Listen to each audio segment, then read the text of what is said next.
Hazırda Sioni Kafedral Kilsəsində 2-ci İlyanın xatirəsinə həsr olunmuş dini mərasim keçirilir.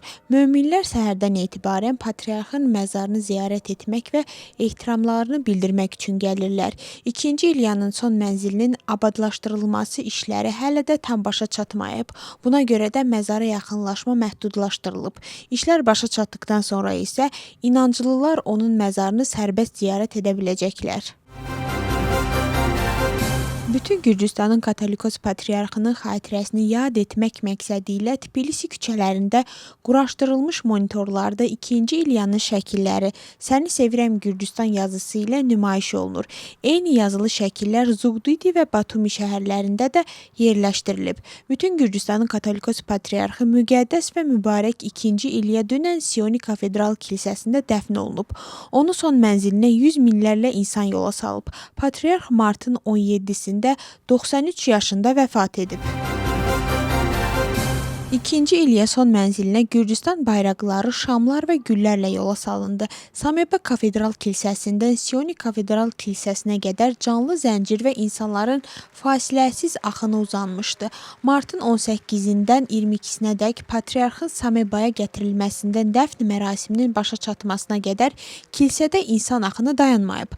Vətəndaşlar Gürcüstanın müxtəlif bölgələrindən, eləcə də dünyanın fərqli ölkələrindən gəlirdilər. Matəm mərasiminə toplaşan möminlər bildirirlər ki, böyük kədərə baxmayaraq, bugün həm də böyük ümid və minnətdarlıq günü idi. Onlar patriarxı emosiyasız xatırlamağın mümkün olmadığını deyirdilər. Orada toplaşan insanlar ümid edirlər ki, Gürcü xalqı son günlərdə olduğu kimi birliyini qoruyub saxlaya biləcək. Liturgiya dünən səhər saat 9-da Sameba Kafedral Kilsəsində başladı. Liturgiyanı patriarxal taxtın keşişi Şio Müqəddəs Sinodun üzvləri ilə birlikdə icra etdi. Daha sonra təxminən saat 12-də Ümumdünya Patriarxı 1-ci Bartolomey liturgiyaya qoşuldu və patriarxın tabutunu ağ güllərdən ibarət çələnglə bəzədi. Ümumdünya Patriarxı dəfn ayinində iştirak etdi və sonra minbərdən Gürcü xalqına müraciət etdi. O qeyd etdi ki, 2-ci İlya həm kilsə həm də ölkəsi üçün əsl güc sütunu idi və hər ikisinə sevgi, sədaqət və gündəlik qayğı ilə yanaşırdı. 3-cü Charles Patriarxın vəfatı ilə bağlı başsağlığı məktubu yayıb. O qeyd edib ki, 2-ci İlyanın fəaliyyəti müdriklik və yüksək mənəvi nüfuzla seçilirdi və bu da ona həm Gürcüstanda, həm də onun hüdudlarından kənarda böyük hörmət qazandırmışdı.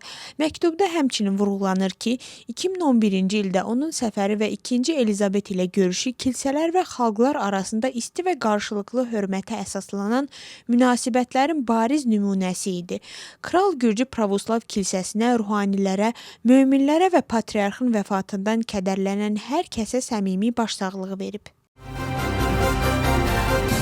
2-ci İlyanın vəfatı ilə əlaqədar anım mərasimi Cənubi Afrika Respublikasında Johannesburg şəhərində Melrose Yunan Pravoslav Kilsəsində keçirilib.